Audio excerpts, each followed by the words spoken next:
All right, hey everybody, thanks so much for coming out. We're Right Shitty. We're gonna start with a cover because you guys inspired us to play our cover that we know. So here it is.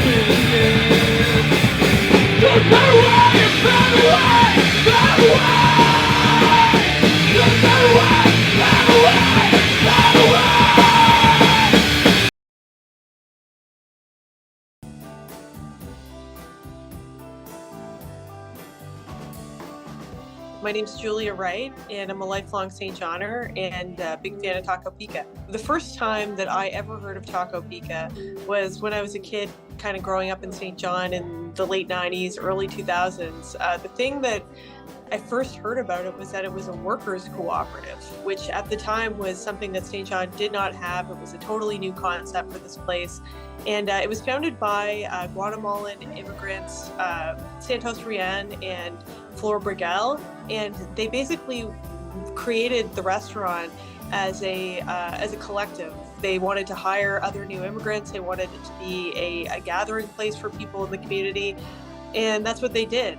They hired people from all over the world, and they worked together to create something that was not only a really great restaurant that was featured in Where to Eat in Canada, but went on to become one of the best and longest running all ages venues that St. John has ever seen. So, hi, my name is Jerry Faye Flatt, and I sing and play bass in the band Marion.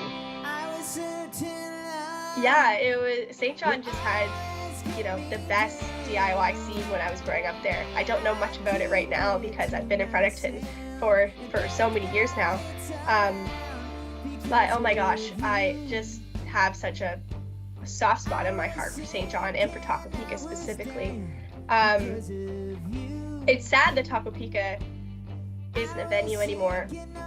Santos, the man who ran the restaurant, was really supportive of the live music scene, and he won an award or two over the years for the best venue because he was always happy to have everyone come in, and he loved seeing everyone come in and dance, and he was never judged the kind of music that took place there. Like, there was folk shows, there were punk shows, there were rock and roll shows.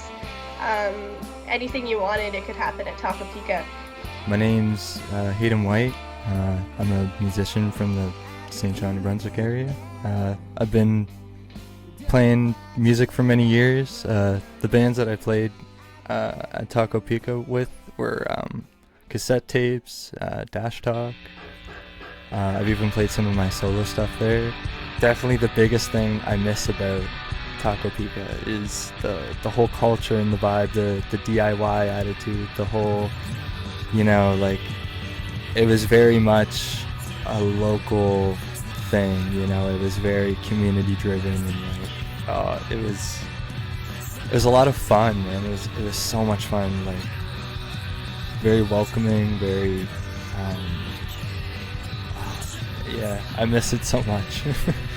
As excellent as the restaurant was, and as much as they prided themselves on the food and all that, they wanted to create a new clientele for Taco Pica, and they were approached by members of the local music community at the restaurant to see, okay, is there some way that we could start doing all ages shows in this space?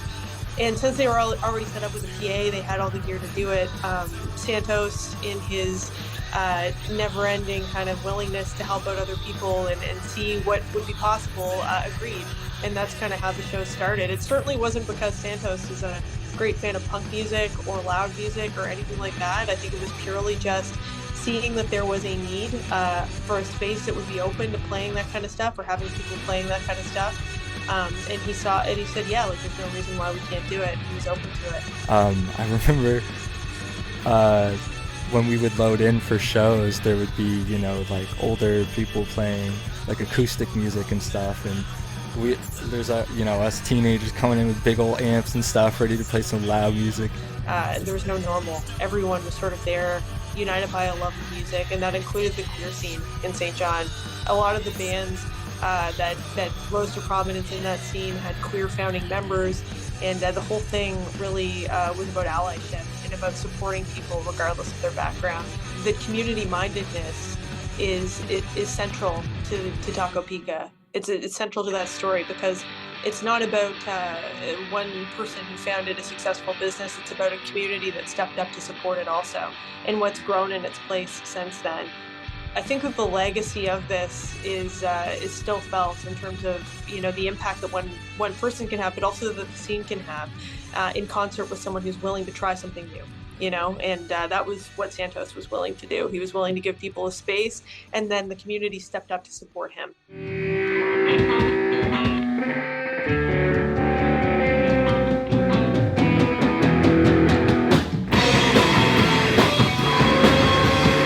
My name's Nick Ferguson, and I have a lot of fond memories from the Taco Pica era.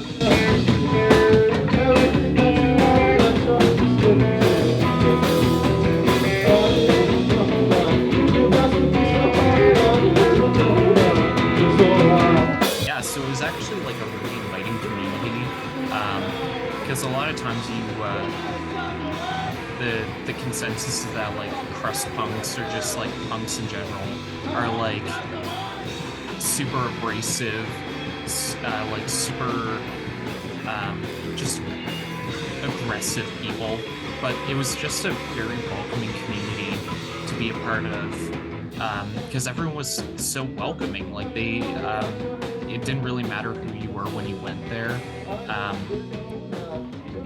and especially the fact that it was in like right in the heart of Uptown St. John made it like super accessible, super easy to get to, and not to mention just like the venue itself was special. The owner was so nice and so supportive of just seeing people enjoy themselves and providing that safe all ages space especially.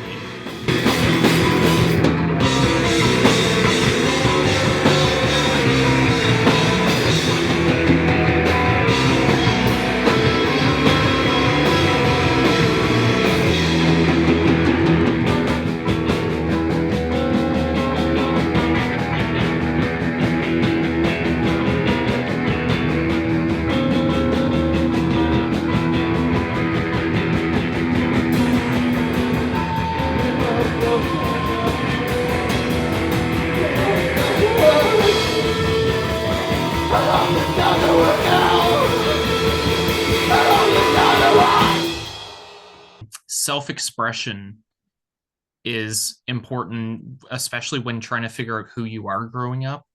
Like, I don't think I would have nearly been as interested in that sort of thing had I not been introduced to such a loving community that was just wanting to see something different happen in their city. And it was just such an interesting venue. There was a whole thing with the noise complaints that were happening there too, and there was a fundraiser to get them noise canceling curtains. It's just so many different chapters have happened there over the years. The thing about all ages venues is that they will create their own community. When you're allowing space for all ages venues, you're opening it up to a whole new group of people that you won't get at a bar. And Taco Pica was that spot, not only to go and enjoy it, but to play it. And that was key for so many youth. Oh my goodness, like I just having that space when I was younger, it was special. It was like it felt like this little secret that we had in St. John that nobody else had anywhere else. When you are younger, you're experimenting with the kind of music you like, the kind of music you like to play, and so being allowed to experiment with noise and volume and genre is definitely special. Santos Rian, how do you sum up this man? Okay, this is someone who came to St. John in the 90s with nothing, with almost no English. He arrived from Guatemala in the middle of winter. He worked his hands to the bone to found his own restaurant. And every day when I would see him, he would be lugging like a cart of flautas and a hot plate up to the city market from the restaurant to go work all day long at the market and then go back to the restaurant and work all night in the front of the house there. This is someone who put his entire life into making sure that other people were comfortable. He always prioritized other people first. And that to me is something that all St. Johners and all New Brunswickers should sort of be inspired by, but also like what you can do if you have that kind of mindset as a business owner.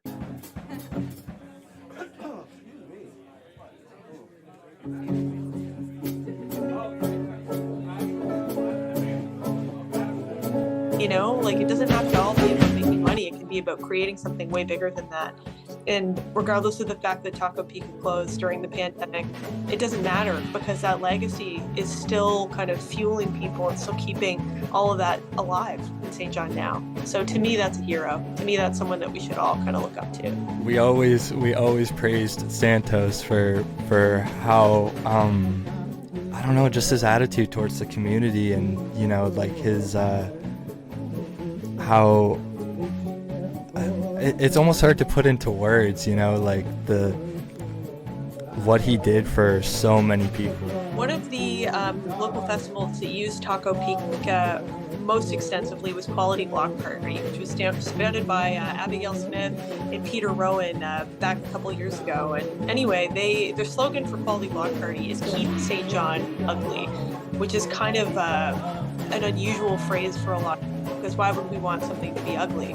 St. John was kind of undergoing, and still is, some gentrification in the uptown area, but also just kind of acknowledging that, like, even though we're like not a perfect city and that a lot of people want to leave to go out west for work or something like that, they're still kind of acknowledging the fact that like this is home, whether or not other people like it.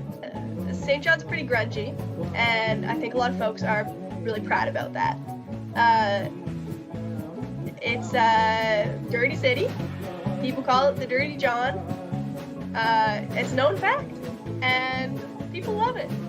I think it does play a part in the angsty attitude and shows itself in the angsty music. I think it's all related, saying, fuck capitalism and, talking about blue collar jobs, and lots of my friends are writing music about that. Well, my friends back then, they were writing music about that, and, taking inspiration from their surrounding scenes, like, the refinery. So it's not all pretty. A lot of it was dirty and a lot of it was grungy. But, it doesn't mean it's not inspiring. When you think about art in general, a lot of it comes from that kind of, that darker or, grittier side of things, but that's how people express it or kind of use art as an outlet for those sort of things, right? So, I think it is very important to acknowledge that. I think what that expresses is that as much as politicians and some people in the community like to talk about how great growth, how wonderful it is, that everything's new and shiny and getting fixed up in St. John, and there's all this momentum happening, the city is sort of on this growth track for the first time in so long, we can't forget that what made St. John great is that grit. It is that underbelly. It's the cogs in the machine that actually keep things going. And part of that is the art scene.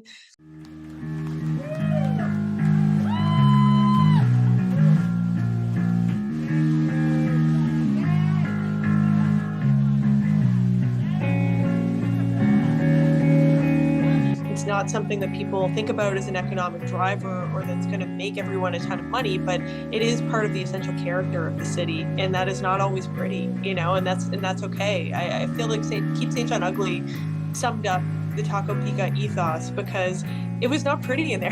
Like a lot of the time, you have like 100 kids packed into a space, moshing and sweating and screaming, and that grit and that kind of rough around the edges vibe was what made it beautiful. And we got to keep that. We've got to keep those spaces that allow for that sort of non-marketable artistic expression, because it's not all about shiny new storefronts and high-rise condos. It is about these underground spaces and these DIY spaces that people create out of their own passion for the scene. That's definitely one of those things. The green bathroom selfies have been going on like for as long as I can remember.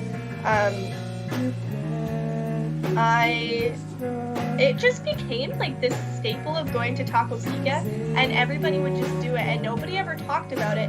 And then it became this like phenomenon where it was like, oh, had went to Taco Pica, had to get my green bathroom selfie.